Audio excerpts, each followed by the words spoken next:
baby? What's Gucci with it, veterans, military? Hey, today we're going to be talking about what to watch out for because the VA has been doing some shady things when it has come to the VA disability claims process. Let's get into it, buckos. So, first of all, I've been seeing lately veterans who have been submitting VA disability claims for sleep apnea, allergic rhinitis, chronic sinusitis, bronchitis, for sleep apnea specifically, as well as for some of these respiratory issues. The VA has either been denying them immediately, like right off the back. Doesn't matter how long you've had your intent to file started, the VA has been denying these claims immediately or prolonging veterans in the claims process for months on end, 6+ months, and then deny them. Why is that? Is it possibly due to the proposed changes that are coming up, that we don't know about yet? We don't know what's coming. We don't know what's going on. It's about a lot of bills been passed around Congress and Senate. We all seen the videos. Y'all know what I'm talking about. But I got veterans coming to me. Hey, what's going on? I got all this medical evidence for sleep apnea. I submitted my claim. My intent to file was started last April. Just submitted it this past December for it to immediately be denied. I've gotten like 10 messages in the last 24 hours just pertaining to that alone. And I'm looking at the decision letters. Half of them had decision letters, half of them didn't. And from the half that did have decision letters, it was a routine A. You didn't have any in-service complaints. However, it didn't say anything about secondary issues. Veterans, in fact, claimed they claimed sleep apnea secondary to an already service-connected disability. So what do you do in that fact? Well, at that point, I was like, hey, definitely push for a higher level review, because possibly it could be due to your claim just happened to fall on a new VA rater's desk, and you just got unfortunate. Possibly that rater doesn't know as much as they should know at this point.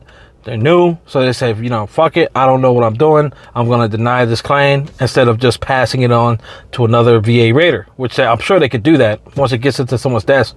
It's not going to, stay there. I'm like, okay, well, I got to figure this out.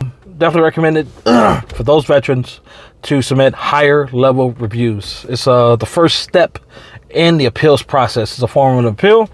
And if you believe that you have all your medical evidence that could be utilized for rating purposes, or as well as it shows that, okay, hey, I do rate these benefits, y'all just either need to look at my medical evidence and render me a VA service connection, or send me to a compensation and pension exam.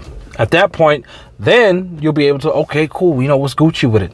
And more than likely at that higher level review, you'll be able to speak with a more seasoned and experienced VA rater, commonly known as Veteran Service Representative, that can either talk to you on the phone, or if you're local to that specific rater, you could possibly go in person, and you could be like, hey, present your case and see if you can obtain a VA rating at that phone call hearing, and or it's still that opportunity for that rater to send you to a compensation and pension exam in any factor, in the case if you don't have a DBQ, disability benefits questionnaire, and or medical opinion attached to that original claim that was just denied.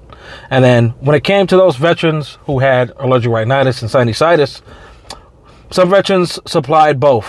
They submitted for both things to be service connected, presumptive under the PACT Act. And other veterans, they either submitted one or the other.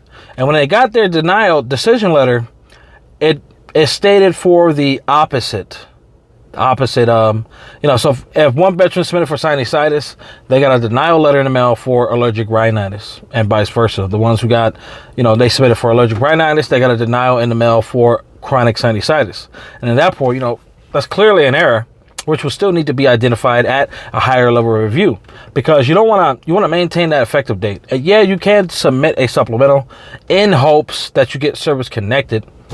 But if the VA is denying you for something completely different than what you submitted for, then you have to go the higher level review route. So it's like, okay, I have all this medical evidence. I submitted it correctly. I got a DBQ, Nexus, in-service complaints, and or I got my deployment history showing that I did deploy to Iraq, Afghanistan, Djibouti, whatever the case may be. And now you're telling me that you're going to deny my claim as something completely different. So either now I'm going to need to submit a whole new claim to try to get that disability service connected, since you already, you sent me a denial letter of something completely different, and or you have to go into the appeals process. So either way, you're losing that effective date. And if you go into the appeals process and you say, hey, look at my shit, everything says that I submitted for allergic rhinitis, allergic sinusitis, and that VA rater that just that seasoned VA rater says that nope, well, this claim was denied for sinusitis, but you gotta all your medical evidence says rhinitis. Why are you here? So it's like I'm here because it was clearly an error, and hopefully you do get a rater that says yeah, it was a rater. I mean, it was an error, so let's correct that. Because, duty to assist, but it could still get denied at that higher level review. And now what? You're still in the appeals process. You can either still stay in the appeals process, and then you'll go, years to get service connected for this, but then you'll go in front of a judge, or you have to start a completely new claim. So what the fuck is going on with the claims process right now? You got veterans putting in sufficient information, and the VA, these VA raters, they're coming back like, nah, I know you put in for migraines, but I'm going to deny you for IBS. That makes no sense. Absolutely no sense. I put in for, insomnia, but you deny me for PTSD. None of my shit says PTSD. I don't have a diagnosis for PTSD. This is insomnia secondary to tinnitus. I got all of my medical evidence showing that causation, diagnosis, medication, personal statement, buddy statement. And then you're going to deny me for something completely different? Yeah, it's still within the mental health realm, but now it's going to be an uphill battle to get that effective date, because a lot of veterans right now, they're starting their intent to file prior to submitting that claim, which is good, because whenever you do submit that claim, and if it does result in an overall VA rating increase, that's when you're going to see that back pay, baby. That fucking get that Bill Belichick level money from that back pay.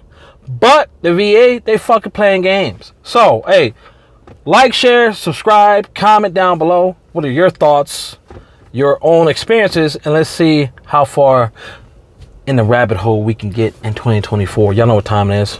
This motherfucking Debo out. Stay Gucci with it, veterans.